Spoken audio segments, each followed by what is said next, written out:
Hello student, आप सभी का आपके अपने YouTube चैनल MUS स्टडी में स्वागत है। चलिए, पिछले क्लास में हम लोग एक्सरसाइज 4.6 का न्यूमेरिकल कर रहे थे, जिसमें क्वेश्चन नंबर 6 तक का न्यूमेरिकल किया जा चुका था और आज हम लोग क्वेश्चन नंबर 7 से स्टार्ट करते हैं। देखते हैं क्वेश्चन नंबर 7 क्या दिया हुआ है। 5x + 2y = 4 and 7x + 3y = 5। ऐसे क्वेश्चन का न्यूमेरिकल सोल्व करने के लिए हम लोगों को प्रयोग करना है मैट्रिक्स मेथड का प्रयोग करते हुए इस लीनियर इक्वेशन का वैल्यू निकालना है। तो देखते हैं, सबसे पहले मैंने पिछले क्लास में बताया था, इसको मान लीजिए इक्वेशन नंबर फर्स्ट, इसको मान लीजिए इक्वेशन नंबर सेकेंड। अब देखिए, यहाँ पर मैं यदि मैट्रिक्स ए की बात करूं तो x का कोफिशिएंट क्या क्या दिया होगा 5 और क्या दिया गया 7। उसके बाद मैंने बताया था y का गुणांक लिखते हैं, तो y का गुणांक क्या दिया गया है 2 और 3। यहाँ पे याद रखेंगे मैट्रिक्स ए के अंदर जो भी वैल्यू लिखते हैं x y का गुणांक लिखते हैं। तो x का गुणांक यही ना दिया हुआ है, तो x का गुणांक पहले कॉलम में, y का गुणांक दूसरे कॉलम में। क्लियर है। अब उसके बाद राइट साइड में जो वैल्यू होता है वह आपका वैल्यू होता है b का, तो b का वैल्यू निकलेगा 4 और 5। क्लियर है ना। चलिए, उसके बाद जो हमें वेरिएबल निकालना है, जिसका मान निकालना है, किसका वैल्यू निकालना है x एंड y। तो यहाँ पर x के अंदर मैंने लिख दिया x और y। क्लियर हुआ। अब उसके बाद बताइए, हमें x और y का वैल्यू निकालना है, तो क्या करेंगे, सबसे क्या है डिटरमिनेंट निकालते हैं।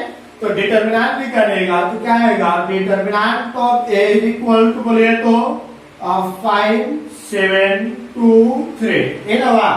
अब बताइए, इसको मल्टीप्लाई करेंगे तो 15 - 7 × 14 कितना निकलेगा 1। क्या डिटरमिनेंट का वैल्यू 0 है? नहीं है। इसका मतलब इसका इनवर्स निकलेगा। तो इनवर्स निकालने के लिए पहले एडजॉइंट निकालते हैं। तो बताइए नाउ एडजॉइंट कैसे निकालते हैं हम लोग। Adjoint of a equal to करते क्या थे आप ही लोग बताइए। जो यहाँ पर वैल्यू दिया हुआ है इसको हम लोग क्या करते हैं, चेंज पोजीशन मतलब स्थान परिवर्तन, और इसका क्या होता है साइन चेंज।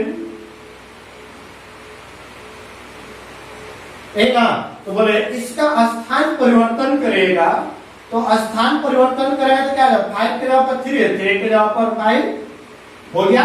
उसके बाद इसका साइन परिवर्तन करेंगे, यहाँ प्लस में है तो यहाँ माइनस में है, यहाँ प्लस में है तो माइनस में, यह तो निकल गया। अब नाउ अब हमें निकालना है ए इनवर्स बराबर क्या होता है एडजॉइंट ऑफ ए बटा में डिटरमिनेंट ऑफ ए होगा। तो अब उसके बाद आप लोग बताइए ए इनवर्स का वैल्यू में लिख देता हूं। तो ए इनवर्स बराबर बताइए एडजॉइंट ऑफ ए का वैल्यू क्या दिया हुआ है 3 -2 -7 एंड 5। टोटल क्या बता में डिटरमिनेंट ऑफ ए, तो डिटरमिनेंट ऑफ ए का वैल्यू क्या दिया गया 1।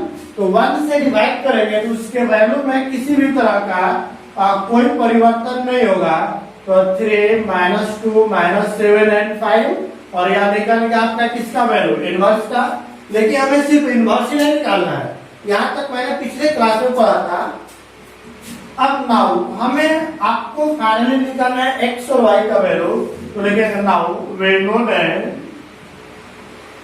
हम लोग जानते हैं कि क्या होता है x बराबर a इनवर्स इंटू b। तो x के वैल्यू क्या पुट किया जाएगा x, y is equal to a inverse का वैल्यू 3 -2 -7 एंड 5 इनटू b का वैल्यू क्या दिया हुआ है 4 एंड 5। तो मैंने पुट कर दिया 4 एंड 5। अब इसको मल्टीप्लाई करिए, तो मल्टीप्लाई करने बोले first row first column 4 × 12 plus यहाँ 5 × 10 -10। अब सेकेंड रो फर्स्ट कॉलम तो 7 × 28 -28 और 25। तो बताइए सोल्व करेंगे तो क्या निकल जाएगा आप लोग बताइए। तो यहाँ से सॉल्यूशन करिएगा तो देखिए x और y इज इक्वल टू क्या निकल गया, 12 में 10 घटेगा तो 2 और 28 25, तो यहाँ पर आ गया -3। तो बोले x के कोरस्पेंडिंग क्या दिया हुआ है -2 और y के कोरस्पेंडिंग -3, और यही आपका क्या निकल गया आंसर। कोई दिक्कत इसमें किसी को? तो ऐसा क्वेश्चन आपके बोर्ड एग्जाम में हर साल पूछा जाता है और यह टॉपिक बहुत ही इंपॉर्टेंट है आपके बोर्ड एग्जाम के पॉइंट ऑफ व्यू से। चलिए देखते हैं क्वेश्चन नंबर 8 क्या दिया हुआ है, समझेंगे। 2x - y बराबर -2, 3x + 4y बराबर 3, इन्हें दिया हुआ है। तो समझिए ऐसे क्वेश्चन को सोल्व करने हैं तो सबसे पहले हम लोग क्या करते हैं, यहाँ पर मैट्रिक्स ए निकालेगा। तो बोले अब मैट्रिक्स ए के अंदर क्या लिखते हैं, x का कोफिशिएंट y का कोफिशिएंट। तो x का गुणांक क्या क्या दिया हुआ है 2 और 3, y का गुणांक यहाँ पर -1 और यहाँ पर क्या आ गया 4। उसके बाद और यहाँ पर मैंने लिख दिया b का वैल्यू जो राइट साइड में होता है -2, 3। तो बताइए x का वैल्यू क्या होगा, एक दो ही वेरिएबल दिया हुआ है x, y। इसको निकालने के बाद हम लोग डिटरमिनेंट का वैल्यू निकालते हैं। तो बताइए डिटरमिनेंट ऑफ ए का वैल्यू जो निकालेगा क्या आएगा, बोले तो 2 - 1 3, 4 है ना। सोल्यूशन किया जाए तो बोले 4 गुना के 8 माइनस यहाँ पर आ गया -3, तो बोले माइनस प्लस 8 3 कितना आ गया 11। क्लियर आता। अब बताइए डिटरमिनेंट का वैल्यू शून्य नहीं हुआ है तो हमें एडजॉइंट की जरूरत पड़ेगा। तो एडजॉइंट निकालने के लिए क्या करते हैं हम लोग, बोले यहाँ पर जो वैल्यू दिया हुआ है इसका स्थान परिवर्तन करेंगे तो लिखा जाएगा चेंज पोजीशन, और उसके बाद यहाँ पर जो वैल्यू रहता है उसका साइन चेंज किया जाता है, तो साइन चेंज। क्लियर ना, लिखने की कोई जरूरत नहीं, अंडरस्टूड होना चाहिए। तो अब बताइए इसका स्थान परिवर्तन करेगा, 2 के जगह पर 4 और 4 के जगह पर 2, यहाँ माइनस है तो प्लस में, और यहाँ प्लस में है तो क्या बन जाएगा माइनस में। अब मैंने एडजॉइंट निकाल दिया। अब उसके बाद निकालते हैं ए इनवर्स। तो इसलिए ए इनवर्स बराबर क्या होता है, एडजॉइंट ऑफ ए बटा में और डिटरमिनेंट ऑफ ए एन होगा। चलिए तो अब सॉल्यूशन करिए। तो A inverse is equal to adjoint of A. Adjoint of A का वैल्यू क्या दिया गया है 4 1 -3 एंड 2 है ना। टोटल क्या बता है, डिटरमिनेंट ऑफ ए का वैल्यू 11 दिया गया है। तो बताइए ए इनवर्स बराबर 1/11 इनटू 4 1 -3 एंड 2, या किसका वैल्यू निकालेगा ए इनवर्स का। क्लियर है साहब। चलिए ए इनवर्स निकालने के बाद नाउ हमें क्या निकालना रहता है, नाउ वे नो दैट क्या होता है, बोले तो x बराबर A inverse into B. A inverse का वैल्यू 1/11 इनटू 4 1 -3 2 और इनटू बी। बी का वैल्यू क्या दिया गया है, बोले -2 एंड 3, तो -2 एंड 3। अब मल्टीप्लाई करेगा तो 1/11 बोले 4 गुना फर्स्ट कॉलम 4 गुना के 8, यहाँ पे क्या आ गया +3 है ना। उसके बाद क्या मल्टीप्लाई करें 3 गुना के 6, तो माइनस प्लस, और यहाँ पे आ गया 2 3 6। तो अब ऐड करते हैं, देखते हैं क्या आता है। बोले x दिया हुआ है, x का वैल्यू क्या निकला हुआ था x और y, यहाँ पर भी आ गया x एंड y। चलिए अब पुट कर लेते हैं x, y is equal to 1/11, और यहाँ पे ऐड करेंगे कितना बचेगा -5 और 6 और 6 कितना हो गया 12। चलिए अंदर मल्टीप्लाई करिएगा तो xy is equal to -5/11 and, और यहाँ पे कितना आ गया 12/11। तो इसलिए क्या मैं बोलूं कि x का जो वैल्यू है -5/11 एंड y का जो वैल्यू है वह कितना हो गया 12/11, और यही आपका क्या हो गया आंसर। कोई दिक्कत इसमें किसी को? कोई डाउट यहाँ था किसी को? नहीं। तो चले अगला क्वेश्चन किया जाए। चलिए क्वेश्चन नंबर 9 देखते हैं। यहाँ पर दिया हुआ है 4x माइनस 3y बराबर 3 और 3x माइनस 5y बराबर 7 इन्हें दिया हुआ है। तो समझिएगा यहाँ पे क्या होगा। सबसे पहले हम लोग क्या निकालेंगे, मैट्रिक्स ए। तो बताइए मैट्रिक्स ए में क्या होगा, x का गुणांक दिया हुआ है 4 and 3, y का गुणांक दिया गया है -3 and -5। उसके बाद बी में क्या लिखते हैं, आरएचएस में जो दिया रहता है, तो आरएचएस में दिया हुआ है 3 and 7 और एंड x का जो वैल्यू निकालना है हमें, x और y दो ही वेरिएबल है, तो x एंड मैंने क्या लिख दिया y। क्लियर है तब? उसके बाद हम लोग करते क्या है, डिटरमिनेंट निकालते हैं। तो बताइए determinant of a is equal to क्या लिखा जाएगा, 4 3 -3 एंड -5। सॉल्यूशन करेंगे तो बोले 5 के 20 माइनस 10 3 के 9 -9 माइनस माइनस प्लस -20 प्लस 9 कितना आ गया -11। क्लियर है तब? चलिए उसके बाद बताइए जब डिटरमिनेंट का वैल्यू शून्य के बराबर नहीं है, इसका मतलब इनवर्स निकलेगा। जब इनवर्स निकलेगा तो उसका एडजॉइंट भी निकालना पड़ेगा। तो एडजॉइंट निकालने के लिए हम लोग क्या करते हैं, इसको क्या करेंगे, चेंज पोजीशन। तो चेंज पोजीशन मतलब स्थान परिवर्तन। और उसके बाद यहाँ पे जो वैल्यू रहता है इसका साइन चेंज है ना। तो अब करते हैं, निकालिए। तो इसलिए adjoint of A is equal to क्या निकल जाएगा बोले तो इसका स्थान परिवर्तन करिए तो -5 और क्या निकल गया 4। इसका साइन चेंज करें, माइनस में है तो प्लस में और प्लस में है तो माइनस में हो गया। तो अब बताइए, तो इसलिए ए इनवर्स बराबर क्या होता है, और एडजॉइंट ऑफ ए बटा में क्या होता है, डिटरमिनेंट ऑफ ए। क्लियर है ना? चलिए अब बताइए कि ए इनवर्स बराबर एडजॉइंट ऑफ ए का वैल्यू क्या निकला हुआ है, -5 3 -3 एंड 4 है ना। और टोटल के बटा में डिटरमिनेंट ऑफ ए का वैल्यू -11। तो अब सॉल्यूशन करेंगे तो -1/11 -5 3 -3 एंड 4, या किसका वैल्यू निकलेंगे आपका ए इनवर्स का, है ना। फिर इसमें नहीं, तो अब लिखेंगे हम लोग, चूंकि वी नो दैट क्या होता है फॉर्मूला बताइए, तो x बराबर ए इनवर्स इनटू बी। तो बोले x का वैल्यू x एंड y और ए इनवर्स का वैल्यू क्या हो जाएगा बोले तो ए इनवर्स का वैल्यू एक में निकला हुआ है, क्या दिया हुआ है -1/11 इनटू -5 3 -3 4 इनटू बी का वैल्यू क्या दिया हुआ है 3 and 7।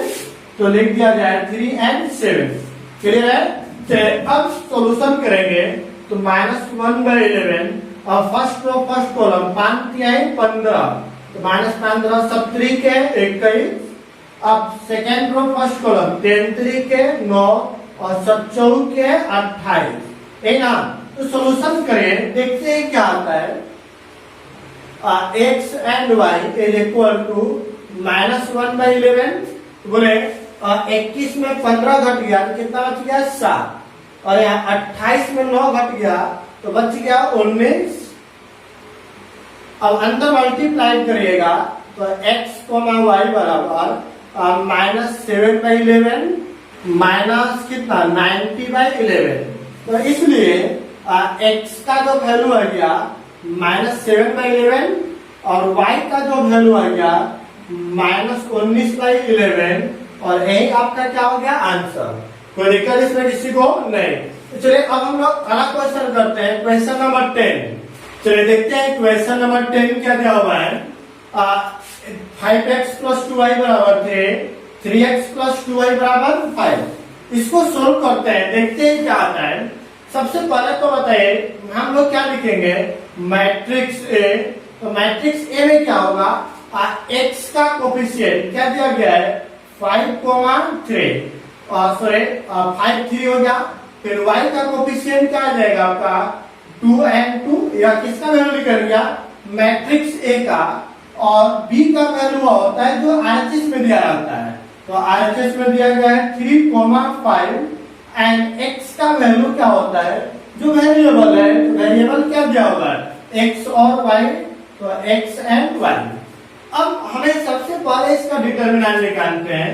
तो बोले डिटर्मिनेंट ऑफ ए बराबर 5, 3, 2 एंड 2 ए होगा कि इसको सॉल्यूशन करेंगे 5 गुना के 10 माइनस 3 गुना के 6, तो क्या निकल गया आपका 4। क्लियर है आपका? चलिए उसके बाद अब हम लोग देखते हैं, हमें डिटर्मिनेंट का वैल्यू 0 नहीं है मतलब 4 है, इसका मतलब इनवर्स निकलेगा। तो इनवर्स निकलेगा तो एडजॉइंट निकालेंगे। एडजॉइंट निकालने के लिए इसमें क्या करते हैं हम लोग, चेंज पोजीशन, चेंज पोजीशन, और यहां पर हम लोग करते हैं चेंज साइन, है ना। तो बताइए कैसे चेंज पोजीशन और चेंज साइन करेंगे तो एडजॉइंट निकलेगा। मतलब adjoint of A is equal to क्या हो जाएगा बोले तो इसको स्थान परिवर्तन करिए तो 2 and 5, इसका साइन चेंज करिए तो -2 and -3। क्लियर है यहाँ तक? तो अब बताइए एंड इसलिए ए इनवर्स बराबर क्या निकलेगा, एडजॉइंट ऑफ ए बटा में डिटर्मिनेंट ऑफ ए ना होगा। तो बताइए अब हम लोग निकालते हैं ए इनवर्स का वैल्यू। तो ए इनवर्स बराबर क्या होगा, एडजॉइंट ऑफ ए का वैल्यू 2, -2, -3 एंड 5, टोटल के बता में डिटर्मिनेंट ऑफ ए। तो डिटर्मिनेंट ऑफ ए का वैल्यू कितना निकला हुआ है 4। तो यहाँ पर मैं पुट कर दूं 1/4, 2, -2, -3 एंड 5, यह निकल गया आपका वैल्यू ए इनवर्स का। क्लियर है ना? अब ए इनवर्स निकल गया तो अब हमें एक्स एंड वाई का वैल्यू निकालना है। तो लिखेंगे चूंकि वे नो दैट क्या होता है बोले तो x is equal to A inverse into B. तो x का वैल्यू हो गया x, y, ए इनवर्स का वैल्यू बोले क्या क्या हुआ है तो 1/4, 2, -2, -3 एंड 5। उसके बाद किसका वैल्यू चाहिए b का। तो b का वैल्यू दिया 3 and 5, तो 3, 5। अब मल्टीप्लाई करते हैं तो 1/4 बोले फर्स्ट रो फर्स्ट कॉलम 3 गुना के 6 और 5 गुना के 10, यहाँ पर 10 3 के 9 और 50 25। तो सॉल्यूशन करिए, सोल्व करें तो बोले एक्स वाई उस बराबर क्या दिया गया है 1/4, इसको घटाएंगे तो -4 और यहाँ पे क्या आ गया 16। तो बोले इसको मल्टीप्लाई करेंगे तो कटेगा -1 4 के 16, जो वैल्यू निकलेगा x और y का। तो इसलिए x के स्थान पर क्या दिया हुआ है -1 और y के स्थान पर दिया हुआ है 4, और यही आपका क्या हो गया आंसर। यहाँ तक कोई डाउट किसी को? क्लियर है? क्लियर है जी? चलिए आज के क्लास हम लोग यहीं पे एंड करते हैं और बाकी क्वेश्चन अगले क्लास में देखेंगे। क्लियर है यहाँ तक? कोई डाउट? जब कोई डाउट नहीं है तो चैनल को लाइक शेयर एंड सब्सक्राइब तो बनता है। चलिए सभी लोग फटाफट चैनल को लाइक शेयर एंड सब्सक्राइब कर रहे हैं ताकि आने वाले वीडियो का नोटिफिकेशन आप तक पहुंच सके। Thank you.